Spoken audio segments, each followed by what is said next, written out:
रामनवमी की आप सबको, देश को बहुत बहुत शुभकामनाएं।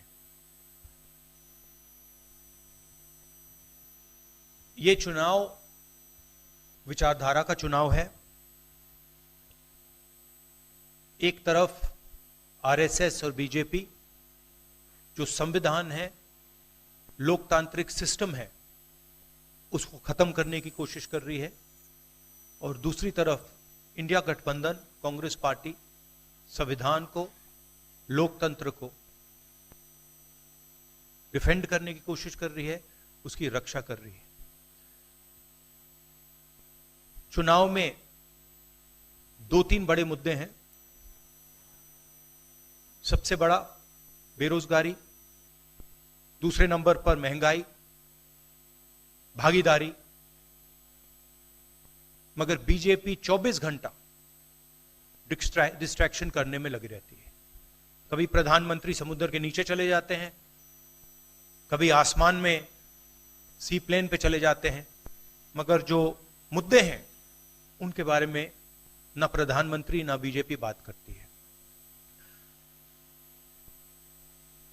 कुछ दिन पहले प्रधानमंत्री ने एएनआई को बहुत लंबा इंटरव्यू दिया। स्क्रिप्टेड था,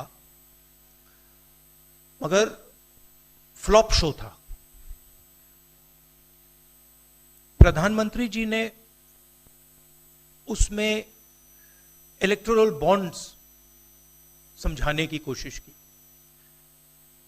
प्रधानमंत्री जी कहते हैं कि इलेक्टोरल बॉन्ड्स का सिस्टम ट्रांसपेरेंसी के लिए लाया गया, राजनीति को साफ करने के लिए लाया गया। अगर यह सच है तो उस सिस्टम को सुप्रीम कोर्ट ने रद्द क्यों किया? और दूसरी बात, अगर आप ट्रांसपेरेंसी लाना चाहते थे तो जिन लोगों ने आपको पैसा दिया, बीजेपी को पैसा दिया, हजारों करोड़ रुपए दिए, उनका नाम आपने क्यों छुपाया था? और जिन तारीखों पे उन्होंने आपको पैसा दिया, उसको आपने क्यों छुपाया था? पता लगता है हजारों करोड़ रुपए का कॉन्ट्रैक्ट किसी कंपनी को मिलता है, उसके एकदम बाद वो कंपनी बीजेपी को पैसा देती है। सीबीआई की इंक्वायरी होती है, ईडी की इंक्वायरी होती है, किसी कंपनी पर शुरू होती है, उसके 10-15 दिन बाद कंपनी करोड़ों रुपए बीजेपी को देती है, और फिर सीबीआई की इंक्वायरी, ईडी की इंक्वायरी बंद हो जाती है।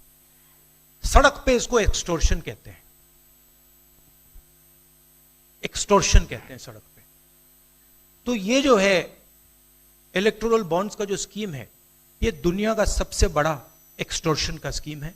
हिंदुस्तान के सारे बिजनेसमैन इस बात को समझते हैं, जानते हैं, और प्रधानमंत्री जितनी भी सफाई देना चाहें कोई फर्क नहीं पड़ने वाला है, क्योंकि पूरा देश जानता है कि प्रधानमंत्री भ्रष्टाचार के चैंपियन है।